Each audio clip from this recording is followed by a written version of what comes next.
ఒక కమీడియన్‌ని సెలెక్ట్ చేసుకున్నారు. అంటే కొంచెం వెళ్తుందా మూవీ అని అట్లా ఏమి అనిపించలేదా? లేదు, అట్లనే ఏమీ అనిపించలేదు.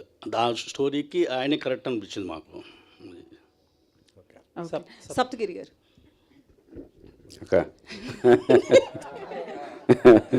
అయితే ఏంటండి రాజకీయాలు మొత్తం వదిలేసారా హీరోగా వచ్చిన తర్వాత ఏంటి? తగులుకున్నాం ఒక్క రాజకీయాలు వదలడానికి ఏం లేదండి. డెఫినెట్గా ఇంట్రెస్ట్, ప్రజాసేవ చేయడం ఎప్పుడు ఇంట్రెస్టేగా. సో అప్పుడు అనుకోకుండా ఒక అవకాశం వచ్చింది. సో అది త్రుటిలో మిస్ అయింది. డెఫినెట్గా ఫ్యూచర్ ఉంటుంది. అంటే నెక్స్ట్ టైం ఎక్స్పెక్ట్ చేయొచ్చు. లేదు, ప్రస్తుతానికి సినిమాలు బాగా జరుగుతున్నాయి. డెఫినెట్గా పాలిటిక్స్ అయితే ఇంట్రెస్ట్, అది అది ఎప్పుడైనా ఉండొచ్చు. Thank you. సప్తగిరి గారు.